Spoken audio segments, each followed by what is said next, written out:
Alors Walt Disney, il avait une obsession. Il disait que si les gens ne remarquaient pas ce qui est propre, ils remarqueraient forcément ce qui ne l'est pas.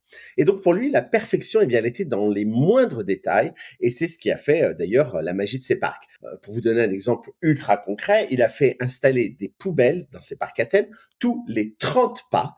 C'est un chiffre qui a été observé par Walt en regardant le temps que les gens mettaient à jeter un sac vide, je sais pas, un paquet de popcorn ou quelque chose qu'ils avaient avant de le jeter.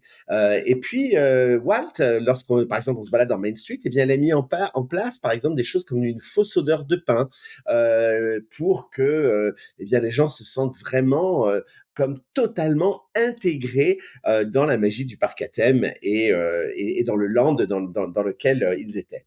Et donc, ce souci du détail, eh bien, ça se retrouvait dans absolument chaque chose que Walt a mis en place. Et par exemple, tous les backstage, tous les coulisses, eh bien, ne sont pas visibles depuis le parc. Et on en a déjà parlé. Il y a soit le berm, soit il y a des façades. Bref, tout cela est mis en place pour que, eh bien, on reste totalement dans l'immersion de la magie. Eh bien, cette attention des détails, c'est une grande leçon pour le leadership.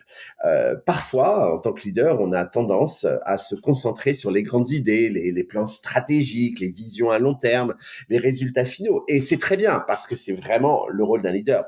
Mais la vérité, c'est que l'excellence d'un leader, eh bien, ça se retrouve aussi dans les toutes petites choses. Et donc, si vous voulez vous démarquer en tant que leader, et pour prendre l'exemple de Walt, vous devez soigner ce que les autres négligent. Tous ces petits efforts, ces gestes invisibles, eh bien, c'est ce qui va distinguer l'ordinaire de l'extraordinaire.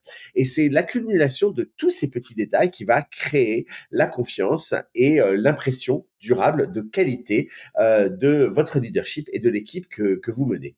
Alors pensez-y, ce sont des petites choses comme le leader qui, malgré un emploi du temps chargé, va prendre 5 minutes pour écrire un message de remerciement à un membre de son équipe. C'est encore le leader qui va s'assurer que les réunions commencent et finissent toujours à temps avec un plan détaillé, et cela afin de respecter l'agenda et le timing de chacun. Ça va être l'équipe qui va systématiquement, après un projet, noter ce qui a marché, ce qui n'a pas marché, va faire des post-mortem afin de ne pas réinventer la roue à chaque fois qu'un projet similaire va se présenter. Et tous ces détails, aussi minimes soient-ils, eh bien, sont la preuve d'un leadership réfléchi.